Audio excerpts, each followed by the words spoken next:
Thank you very much. Pleased to be joined by Chrissy Barr. Her and her husband Dan created the book Plugged, which makes parallels in the business world and the golf world. Tell me a little more first about this book and give me an overview. Well, it's a book about how to dig out and get the right things done. We find ourselves stuck in business, we find ourselves stuck in life goals, and I know I found myself stuck in golf. So it's a book about when you're not sure how to get something done, a simple philosophy on how to do it. And the lessons spell PAR, P for prioritize, A for adapt, R for be responsible. So if you practice that, you'll get the right things done. When did you come up with the idea to kind of relate good business to good golf? Oh gosh, it was bad golf and good business is how it came up. I started playing golf maybe 8 years ago, and we have a son who is a 2 handicap. My husband plays to about a 13, and I had just started playing, and it was not going well. In fact, I stormed off the course saying I can give up this game, and I'm a business consultant and a coach, so I work with companies to help them get things done.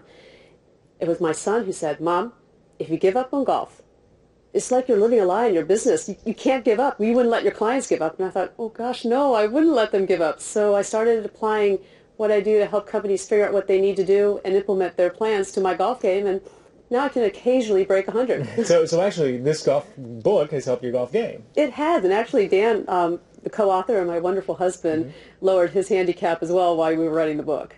What are some of the main things in business that are, I guess, bogeys for people out there, for lack of a better term, that they do that you think this book will correct?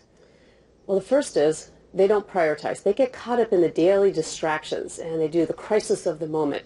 So they're incredibly busy, but they're not doing the most important things, the things that are really going to grow their company, the things that are really going to invest in their people.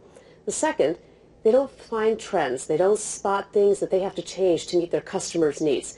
And especially with the economy changing so much and global competition, we have to constantly be obsessed with what our customers need. And the third thing, people point fingers. Oh, I can't do this because of the economy, or I can't do this because Bill didn't give me that report.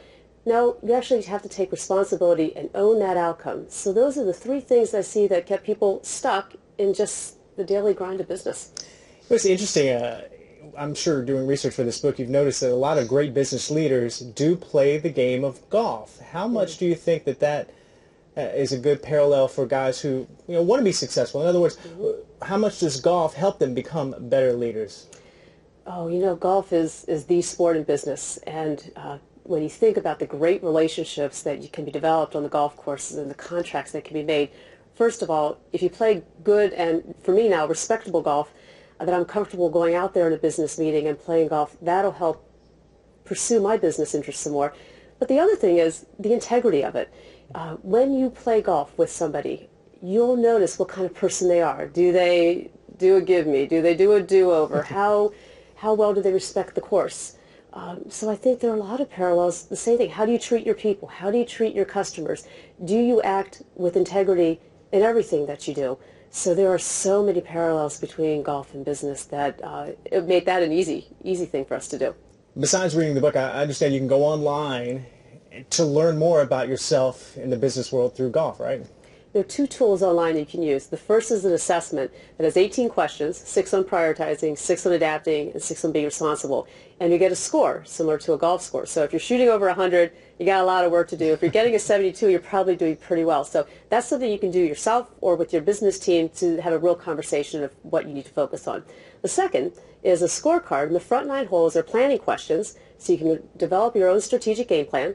And the back 9 are implementation questions so that you can actually implement what you plan. And that's important because 70% of companies have a strategic plan, only 10% of them implement. So you've got the front 9, but you better play the back 9 in order to get par.